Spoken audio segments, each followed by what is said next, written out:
When we moved to Madison in 1958, so my dad could be pastor of Christ Presbyterian Church, I was 11 years old, and I've got to say, nothing really special happened to me vis-a-vis the church or pretty much anything else. I mean, I had an idyllic youth in Madison and went to West High School, and things were just the way they were back in that era of history, pretty normal. And I did sense something was going on with my dad. I wasn't sure what it was, but because I was a self-obsessed senior high school student, I didn't really care that much.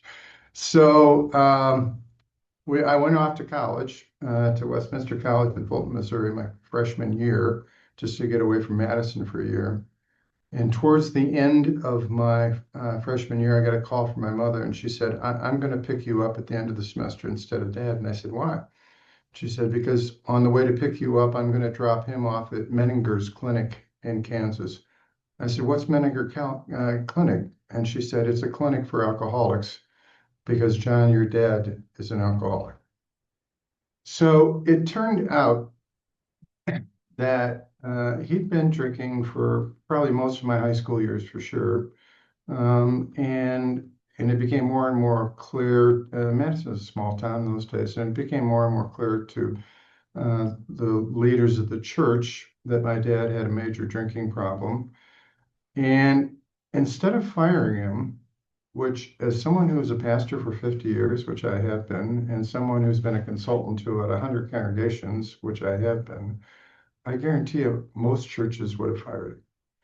Instead, what they did at Christ Church, a small group of elders serving on the session called him up and said, we want to talk to you, Bill. And they came in his office and they said, Bill, you have a choice. You have a drinking problem, whether you want to admit it or not. And the choice is you can quit as the senior pastor here at Christ Church, or we will pay to send you to Menninger's clinic, which is the best clinic for the treatment of alcoholism and other addictions in the United States today. Well, he made the right choice. He went to Menninger's. And I came back to Madison, to the University of Wisconsin. My mom said, I'm not sure what's going to happen with your dad. He may come back and start drinking again. So I want you here in town. So I moved back to Madison. And I've been forever grateful to Christ Church for doing that with my dad. They literally saved his life. He didn't live a lot longer. He lived maybe 10 years longer because he'd done so much damage, both with drinking, and he was a heavy smoker, a cigarette smoker, that he died when he was 62 years old in 1976. But we got 10 years that we wouldn't have had otherwise, and they were 10 years in which he was sober. And that was amazing, more for my mother than anybody else by that point. My sisters and I were out of the scene, and we were staying in touch and upset and all that kind of stuff. But it was my mother who bore the brunt of the whole thing. And she was a very, very strong woman of German origin.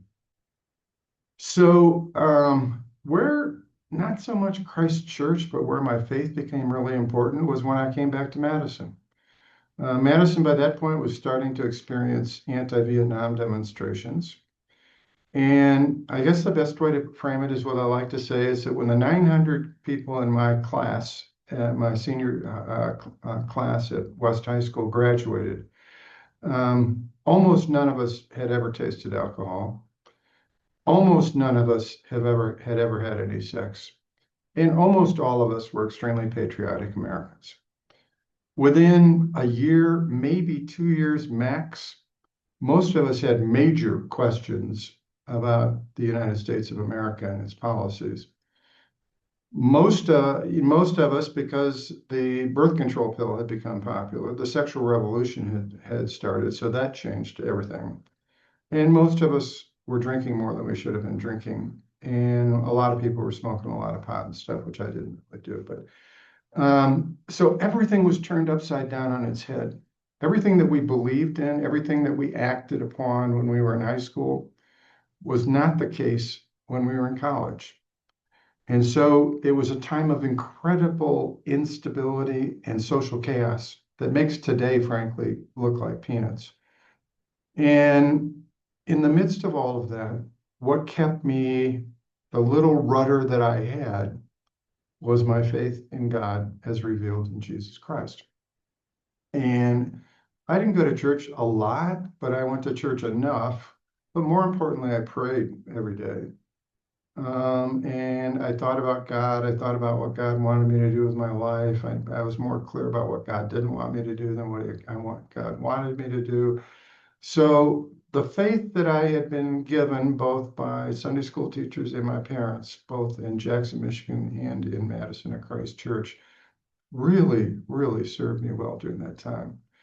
And then towards the end of my college years, some radicals blew up the Army Math Research Center, and a brilliant, probably Nobel Prize winning guy, mathematician, died when that bomb went off in the middle of the night. And he had three little kids. And I said, this is not what God wants us to do. God wants us to work for peace. God does not want us to kill other people as we work for peace. So I dropped out and went to work at Oscar Mayer, and as a meat packer. Oscar Mayer was a member of the church then, and I went to work as a meat packer, and I worked with all these farmers who were coming in on the second shift, trying to save their farms. They got up at 4 in the morning, did their farm work, came to work, and then went home, kissed their kids, and started all over the next day.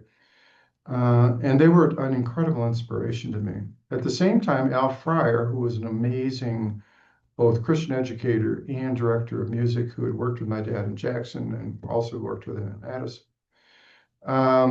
he called me and said, I need some help with the youth group. How'd you like to help me with the youth group? I said, well, what are you going to do? And he said, we're going to study rock and roll lyrics and find the theology in those lyrics. I mean, that was just brilliant. And so I said, sure. And that's where Christ Church itself had a huge impact on me, working with that youth group, giving me the opportunity to work with that youth group.